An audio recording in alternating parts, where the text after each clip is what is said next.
Hello, good morning, my loving students. Next, we are going to learn the next poem, the ball poem, page number 46. The ball poem is written by John Berryman. So, the poet John Berryman in the ball poem describes the grief of a boy over the loss of his ball. With that loss, he senses, he understands his first responsibility in a materialistic world where those whom you love and your worldly possessions will not be with you forever. The poem shows how all through your life you will be forced to do things that you don't want to do, and you will lose, or sometimes you have to give up the things that you love. But despite this, you have to learn to stand up, to be strong enough and get on with your life, no matter how much it hurts inside. Because that is the only way you will survive. It thus teaches us to learn to accept and let go and not cling onto something that you can never have. The ball. The boy loses a ball. He's very upset. A ball doesn't cost much. No. Is it difficult to buy another ball? No. Why then is the boy so upset?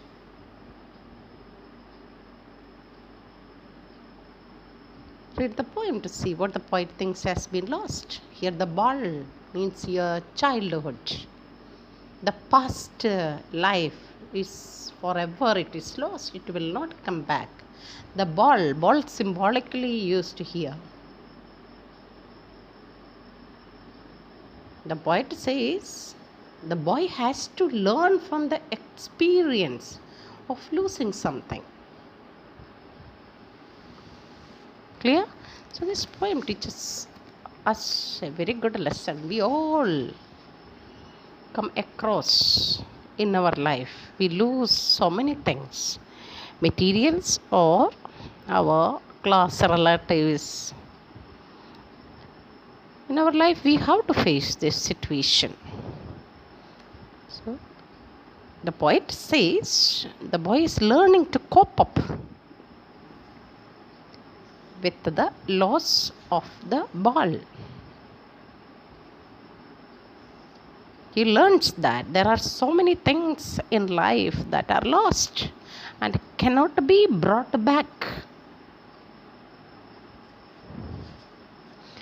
That is what this poem teaches us. Very important poem. Money, materialistic world. Money is totally external. It's very important in everyone's life. But the poem teaches us money is external. It cannot buy everything that one loses. Let us come to the poem and I will explain to you line by line.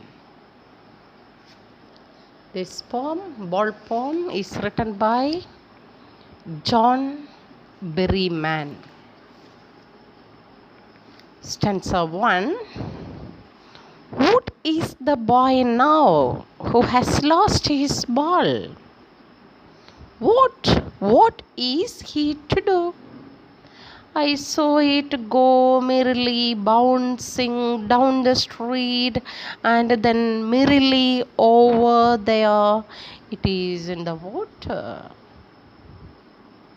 No use to say, oh, there are other balls.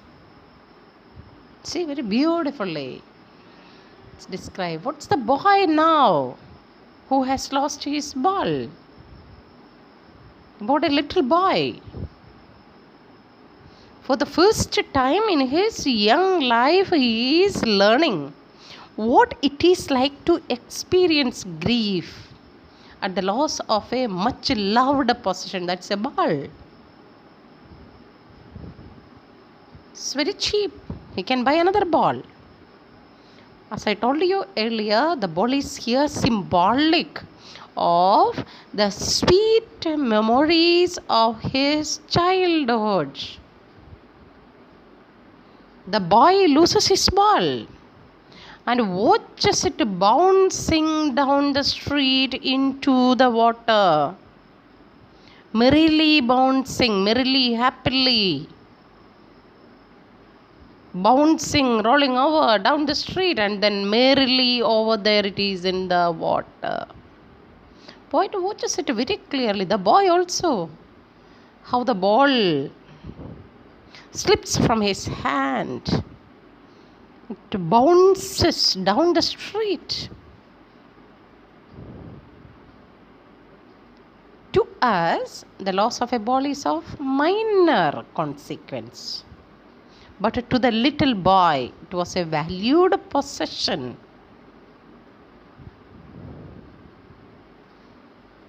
Yeah, there are other balls, he says that. There are other balls. He can easily buy because the boy wants the same ball which had been with him for a long time, and it was linked to the memories of the days when he played with it. Here the boy's ball personifies his young days and happy innocence. Then the child grows up. He loses his childhood days. We all come across the same stage. We all were infants. Beautiful time. Not going to school, playing with mother at home. And once it loses, we can't reach it back. Only sweet memories remain in our mind. So we enjoy every moment. That is what the poet says. Every stages of our life is very important, very enjoyable. Got it? What is the, I repeat the first stanza. What is the boy now who has lost his ball? What is he to do? I saw it go.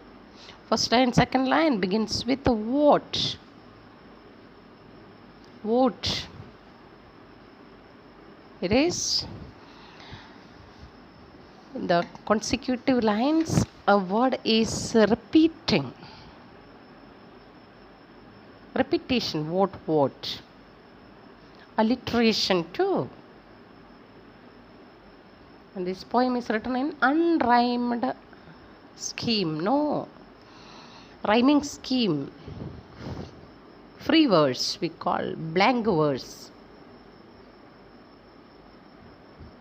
And symbolism is also used. The ball, in a symbolic way it is used. The boy's young and innocent days. Repetition there, alliteration is there. I will explain it in the end of the poem. Stanza number 2.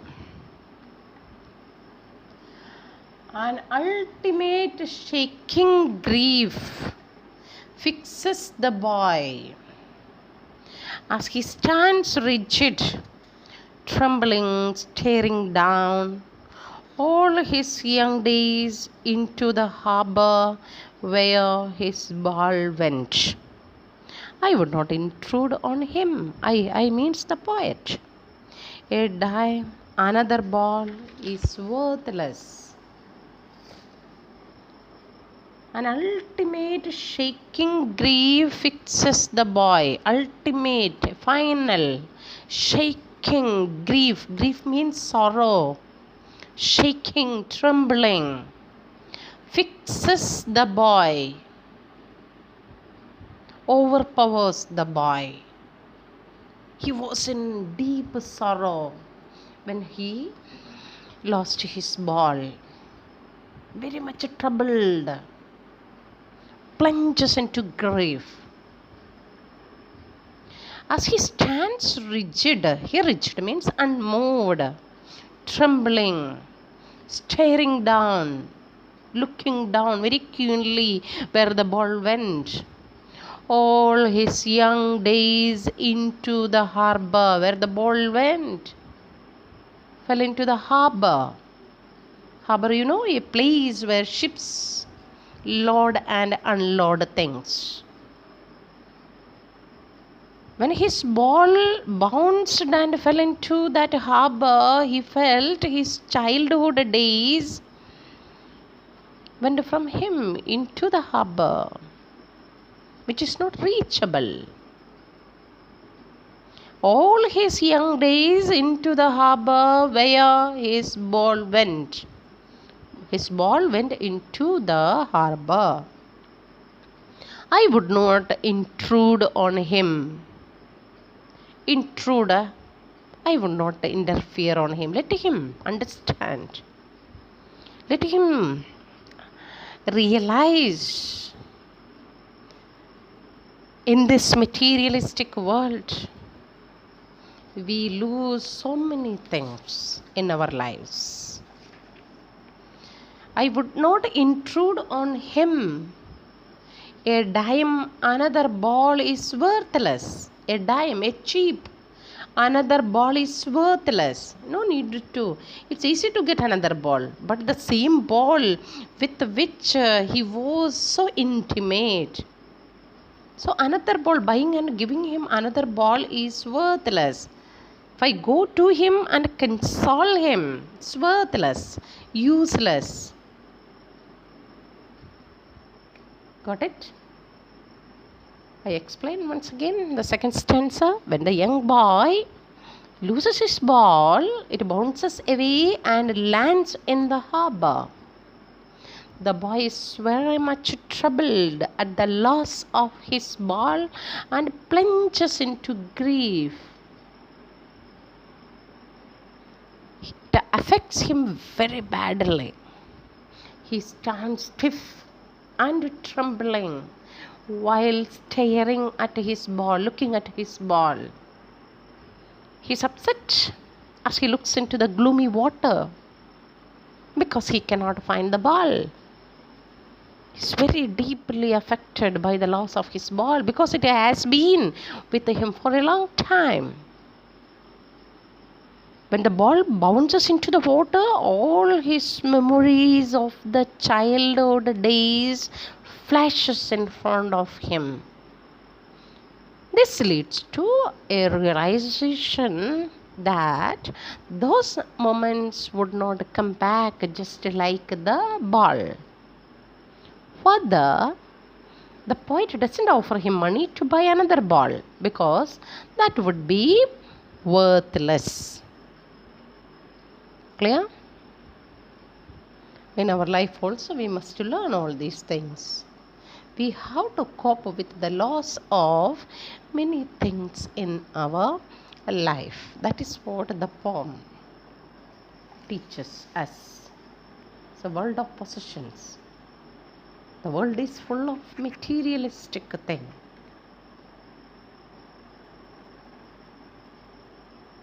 Got it clear? We'll continue the poem in the next class. Okay, thank you. Have a nice day. Stay safe and healthy.